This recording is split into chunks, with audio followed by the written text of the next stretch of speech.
শুধু ব্লক করার আগে ওকে হোয়াটসঅ্যাপে লিখেছিলাম, দূরত্ব প্রেমও ভাঙলো তবে, আজ মনের ঘরে ভীষণ শোক, প্রেমিক শুধু ভালো থেকো, আমার অপেক্ষাদের মৃত্যু হোক।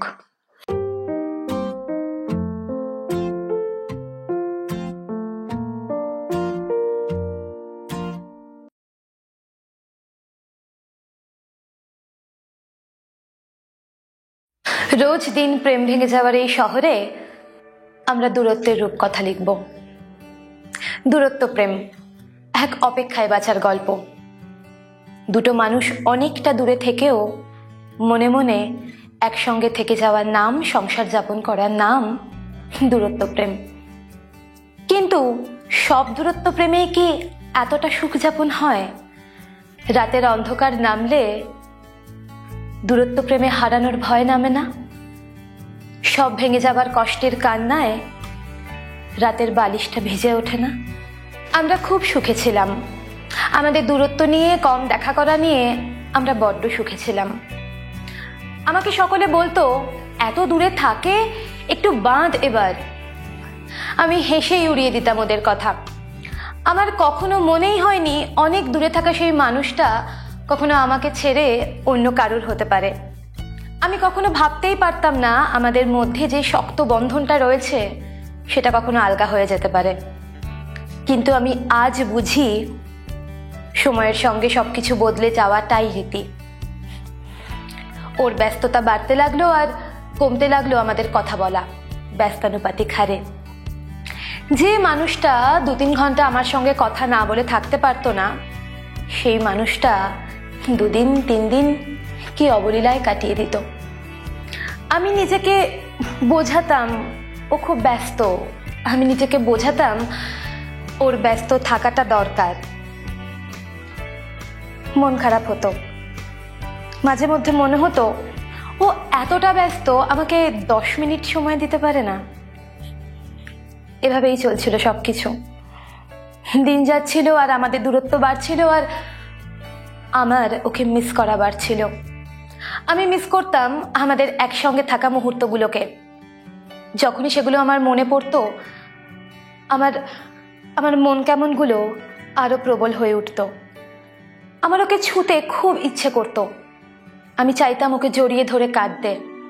আমি চাইতাম আমার জলে ভিজে থাকা মুখটাকে ও ওর দুয়াতে তুলে ধরে আমার কপালে একটা চুমু দিয়ে বলুক, কাঁদছিস কেন পাগলি, আমি তো তোরই আছি।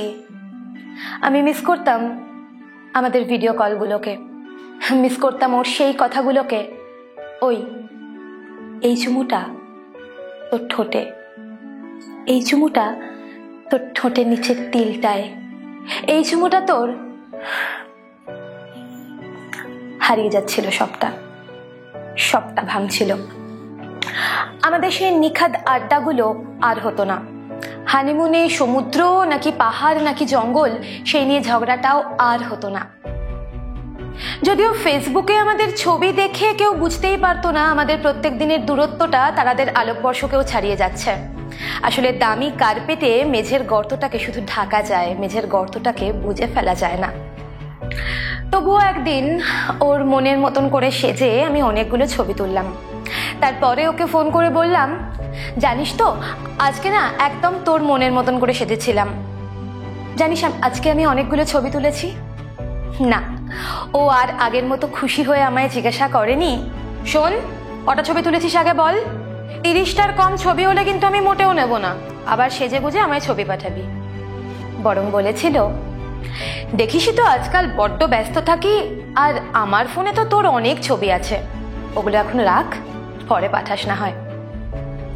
স্পষ্ট দেখেছিলাম আমাদের ভাঙনটা সেদিন। কিন্তু এত কিছুর পরেও আমি বিশ্বাস করতে পারতাম না যে কোনো দিন, যে কোনো মুহূর্তে হয়তো আমাদের প্রেমটা ভেঙে যেতে পারে। আসলে আবেগ মানুষকে বড্ড অবুঝ করে তোলে, অন্ধ। কিন্তু আমার সমস্ত ভরসা বিশ্বাস ভেঙে টুকরো টুকরো হয়ে গেছিল সেদিনকে, যেদিনকে ফেসবুকে অন্য একটা মেয়ের সাথে ওর রিলেশনশিপ স্ট্যাটাসটা দেখেছিলাম। আমি হাঁ করে ফোনের স্ক্রিনের দিকে তাকিয়েছিলাম, কাঁদতেও পারছিলাম না। কেমন একটা ঘোরের মধ্যে চলে গেছিলাম। সেই ঘোরটাও ভেঙেছিল ওর মেসেজে। আমায় বলেছিল এত দূর থেকে না সম্পর্কটা রাখা যাচ্ছে না, ভালো থাকিস। এক নিমেষে, একটা টোকায় এত বছরের প্রেম, আবেগ, স্বপ্ন, অনুভূতি সবটা মিথ্যে হয়ে গেল।